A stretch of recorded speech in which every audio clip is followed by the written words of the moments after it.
Elle a porté l'eau. S'il vous plaît.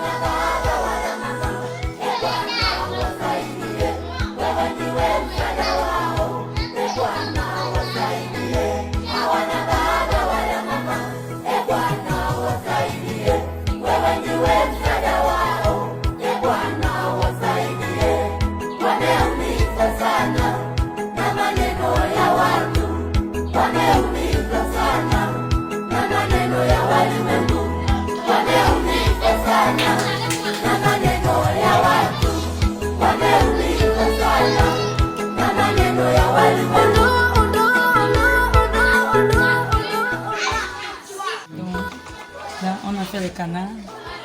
On est en train de prier que ça produit, ce qu'ils ont produit. Le madame le pot que maman avait laissé. Donc, ça, ce sont ces petits. Les trois gros. Celui-ci, c'est Yann, Karen et Jessica. Jessica, c'est le noir. On croyait que c'est une fille. Les enfants les ont nommés comme ça. Et les deux petits-ci, on les a achetés l'autre jour. On va contre la productivité. Ça, c'est gros là. Oui, ça c'est Madame Rose. C'est elle que maman l'avait laissée.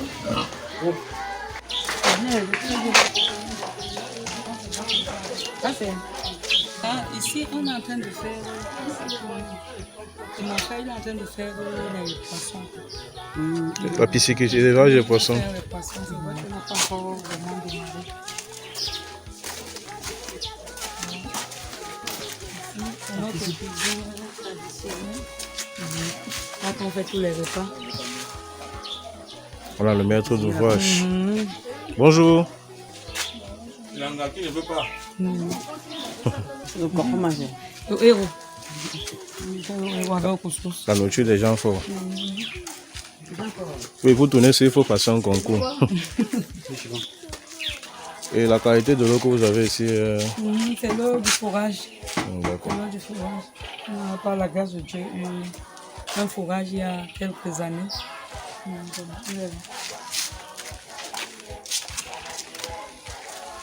Maman avait même à l'époque fait les petits. Il y avait du monde pour alimenter les plantains. C'est vrai qu'après, ils cassent, les gens cassent.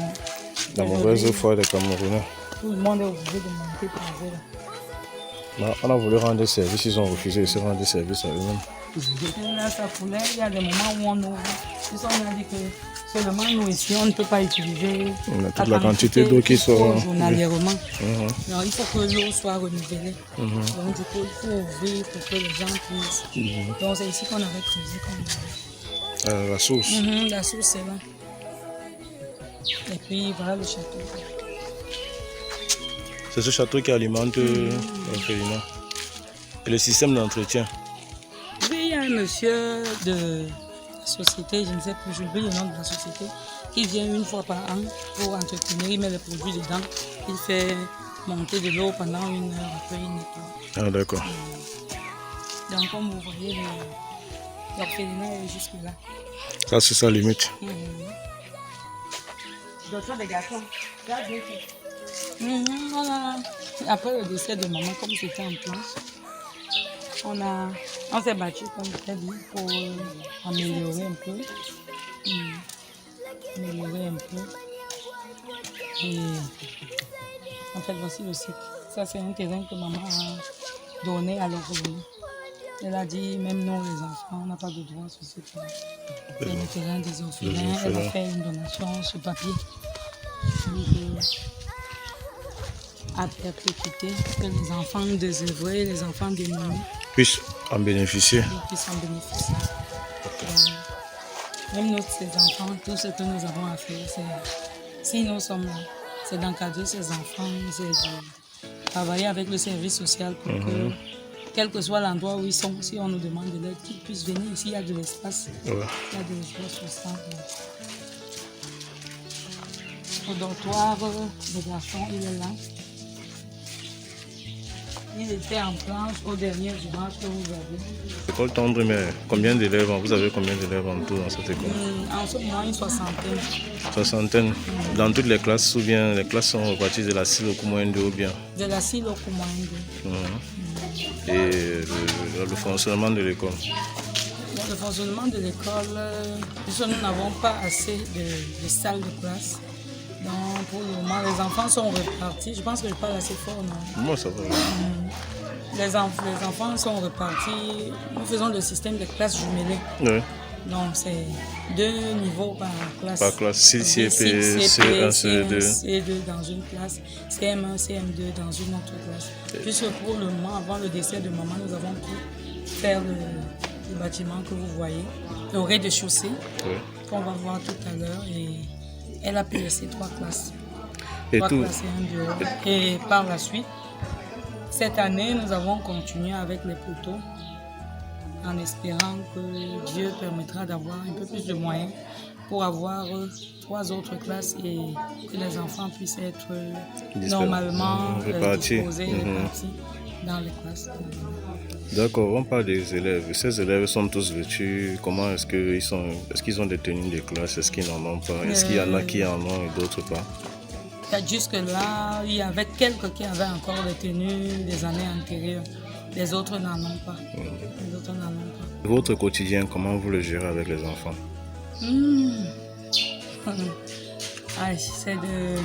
C'est de bons moments. Des moments de cris, des moments de joie, des moments parfois de pleurs. C'est le matin, la prière à 5 heures. Debout à 6 heures, c'est les petits travaux, balayage de cours, vaisselle. À 7h30, on est à l'école. À 10 heures, on redescend prendre le petit déjeuner. On repart à midi, 14 heures, on est là. Et vous avez vu la cuisine. On s'active pour qu'on puisse avoir à manger au moins une fois par jour. Et le staff qui organise tout cela, vous êtes la seule ou bien il y a tout un groupe de personnes? Je suis là, ma soeur est là. Il y a la cuisinière qui a toujours été là du temps de maman. Oui. Et nous avons aussi notre grand frère qui est là, qui nous accompagne dans le côté administratif. C'est vrai qu'on m'a mis à la tête de tout ceci. Nous sommes 3 dirigeants permanents. On a un infirmier qui a toujours été là avec maman, un bénévole volontaire qui est là et qui, de temps à autre, passe voir les enfants. Et les enfants, lorsqu'ils finissent ce cycle primaire, comment ça se passe par la suite? Comment ça se passe par la suite? On essaye, pour ceux qui sont là, de les envoyer au collège. Parce que les recommandations du ministre, les conseils qu'il donne aux orphelinats qui ont des enfants qui arrivent à un âge où ils peuvent aller au secondaire, c'est de les mettre dans des enseignements techniques afin qu'ils puissent rapidement se prendre en charge dans le cas où ils n'ont plus de suivi. Donc, pour nous, pour ceux qui sont ici, on les envoie au collège IAES qui est quelque part là, à Paris ou à Niala. Et étant là-bas, maman de son époque a pu voir le fondateur et lui dire que nous sommes un orphelin. Donc si nous envoyons un enfant là-bas, qu'il sache que nous n'avons pas d'argent à payer cash, mais que de temps en temps, nous pouvons. Donc il nous permet d'avoir des moratoires. Là, c'est le dortoir. Ça, c'est le dortoir des garçons. Il était, je pense, aux dernières images en bois. Pour ceux qui sont de l'autre côté ou ceux qui ont été ici, je sais que c'était en bois. Et après le décès de maman, on s'est battu parce que c'était son projet de leur donner un dortoir plus aisé, plus bien. Et nous avons continué et nous avons pu faire ceci. Donc pour l'instant, ce n'est pas complètement terminé parce qu'on voulait, avec la chaleur, c'est très chaud à Douala. Oui, effectivement. On voulait leur permettre d'avoir un plafond. Donc là, on n'a pas encore de contreplaqué, on n'a pas encore fermé les fenêtres. Donc, on pense que par la grâce de Dieu toujours, on pourra le faire avant que Noël n'arrive ou ne soit terminé, avec les aides et les âmes de bonne volonté, comme vous, pour qu'ils puissent retrouver leur dortoir. Parce que depuis, nous dormons, je vais vous montrer, je dors avec eux, nous dormons tous dans le grand salon. On met les matériels le soir et puis on dort, on installe le moustiquaire en attendant de retrouver le dortoir. Mais voilà, il va falloir aussi refaire les lits. La literie. Parce que je sais qu'il y a beaucoup. On n'a plus de traverses, beaucoup sont cassés. Les lits n'ont certainement pas les De vis. D'autres lits sont déjà vieillissants. Tout ça.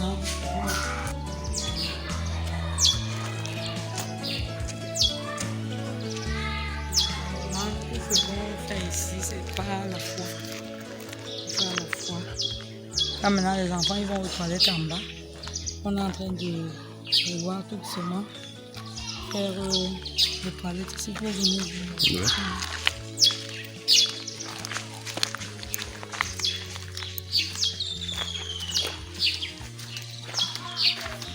Là c'est le puits. Bizarre. C'est bizarre. On voudrait faire 3 toilettes ici. Pour que les enfants n'aient plus à descendre. C'est descendre aussi loin, oui. On va diriger, comme on a le forage. La canalisation par ici.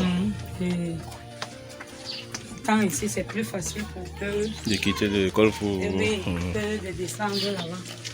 Donc, c'est tous ces petits challenges, c'est tous ces petits défis qu'on veut que eux aussi, au-delà d'être orphelins, qu'ils ne se sentent pas toujours lésés, toujours à vivre avec des choses sans un peu décalées. Déjà que les années antérieures, même quand maman est décédée, à chaque fois, il lui demandait, quand on voyait les enfants passer pour aller à l'école en haut, il lui demandait pourquoi les autres ne viennent pas dans notre école. Pourquoi les autres ne viennent pas? Et je disais à maman, c'est la stigmatisation. Ils se sentent marginalisés. Parce qu'ils voient toujours qu'eux, ils sont à part, les autres sont à part. Ils ont une école et ils ne comprennent pas pourquoi les autres n'y viennent pas. Donc, on a tout fait cette année pour la rendre inclusive. C'est vrai, on n'est pas encore arrivé, mais bon, je pense quand même que... Est-ce que vous êtes déjà arrivé de penser à des stratégies qui vous rapporteraient des sous à l'association, par exemple? Bien à l'orphelinat en tant que moi.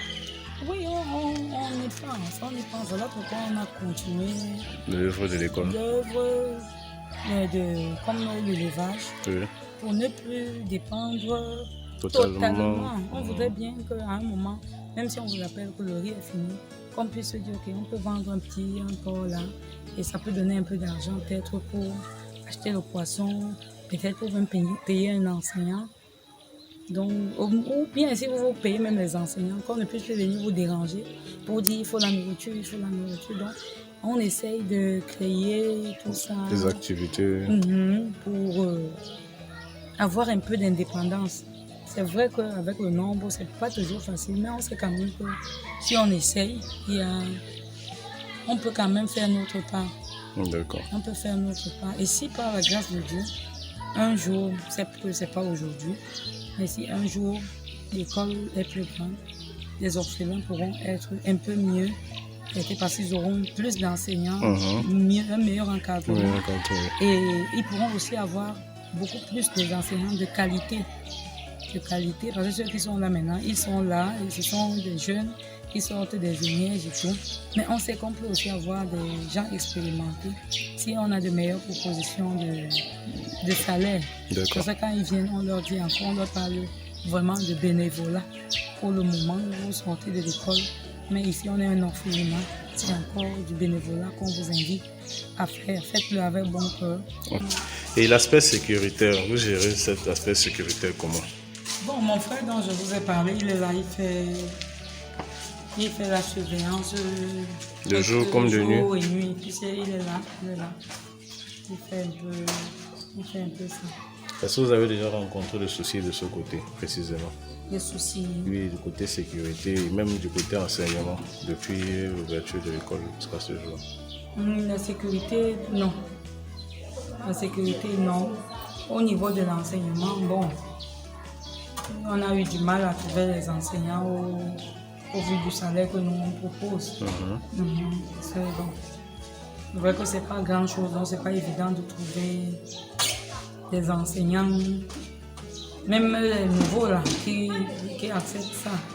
Donc du coup, ça n'a pas été facile, mais bon, on en a trouvé. Il y en avait déjà là, 2 qui travaillaient avec eux, maman.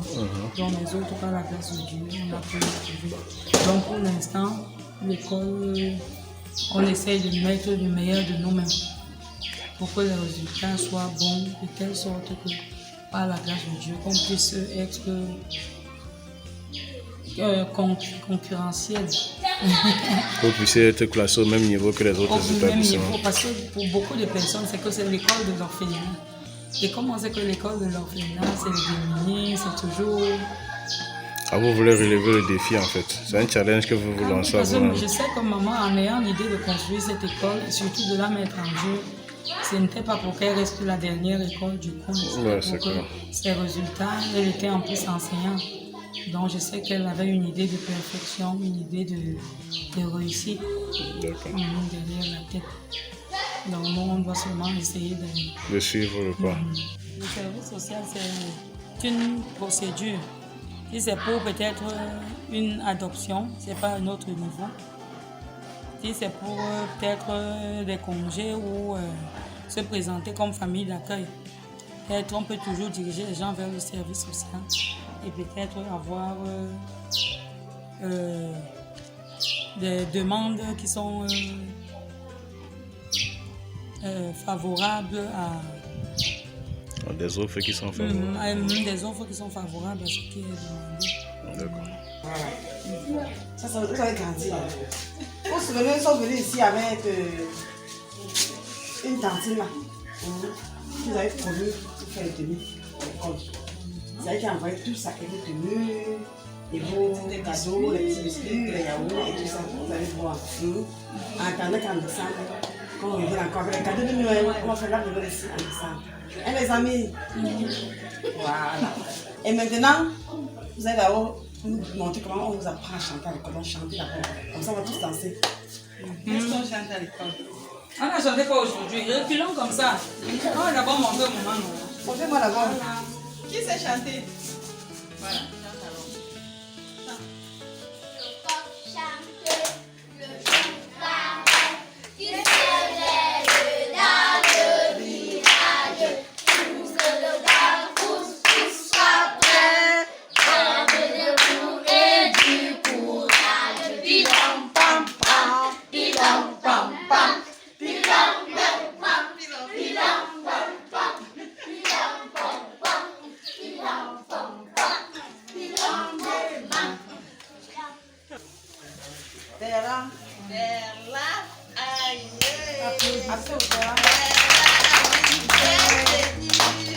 Regarde ici. Dis merci. Angela. Angela, voilà. Cécile, le Zan. Alors, vas-y à ton père, il était là. Merci ici. Attends, passez d'abord ici. Marie. Venez. Viens, Perry. Gertrude. Angela, venez là. Gertrude. Hippolyte. Céline. Merci. Céline. Pascal. C'est qui Pascal? Nadège. Là, voilà qu'on a envoyé. La déjà fugué. Anne soir. Le délégué qui l'a retrouvé. Nadège. Nadège a fugué. Nadège, la petite Aoussa là, non? Elle a fugué. Elle a fugué. Innocent. Innocent.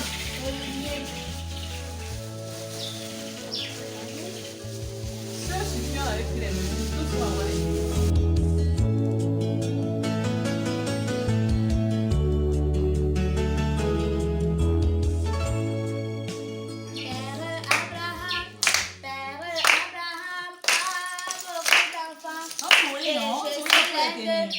Et toi-même aussi, louons le Seigneur, Père Abraham, à vos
Quand on prend, qu'est-ce qu'on dit?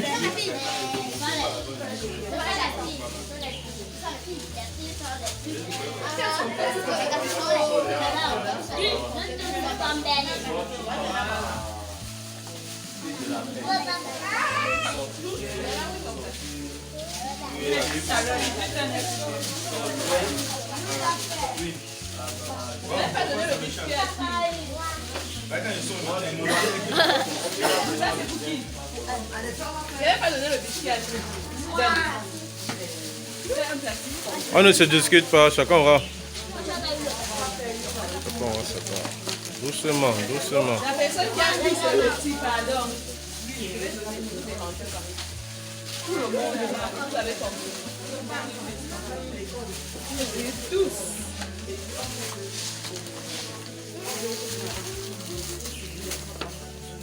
Ça, c'est qui?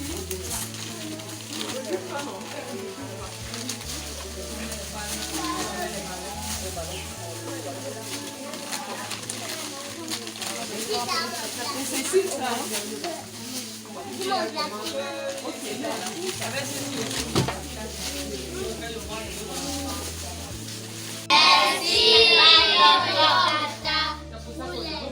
Que Dieu vous bénisse.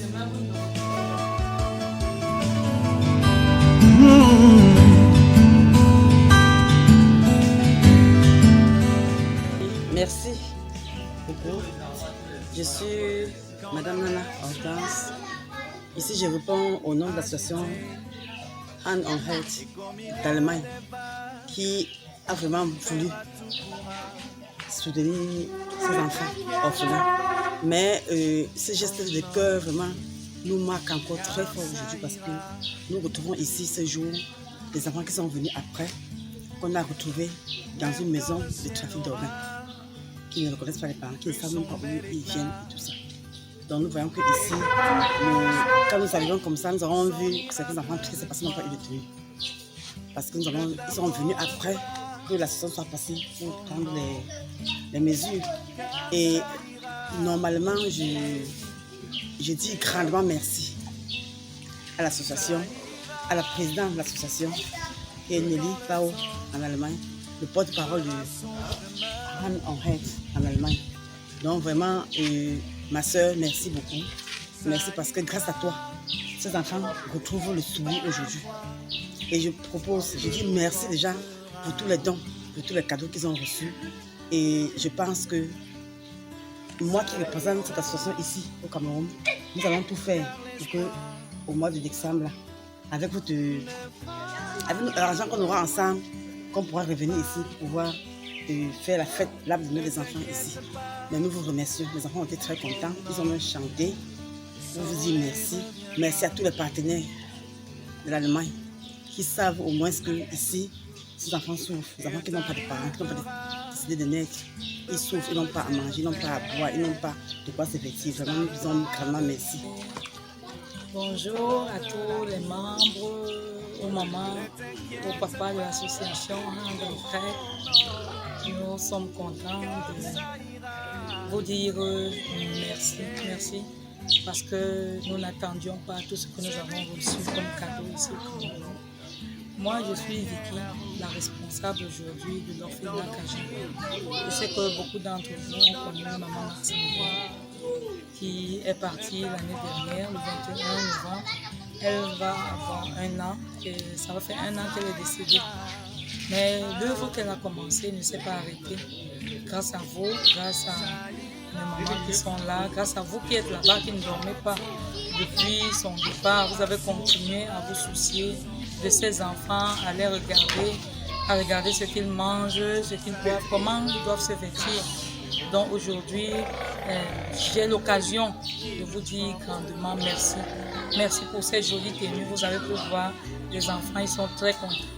Et moi aussi, nous sommes contents de savoir que le mois prochain, par la grâce de Dieu, on pourra faire une grande fête. On aura un Noël comme tous les autres enfants qui ont des parents, qui ont des papa et maman. Donc, que Dieu vous bénisse tous. Maman, que Dieu te bénisse. Que vraiment qu'il te fortifie.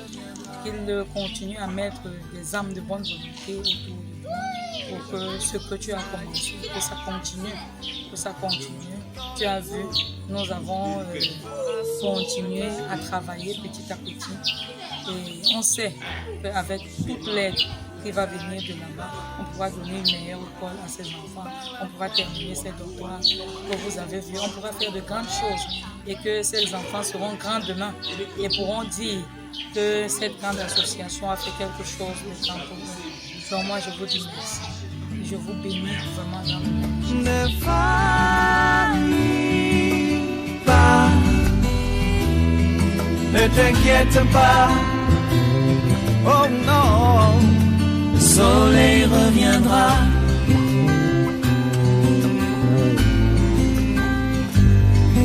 Ne t'inquiète pas, le soleil reviendra.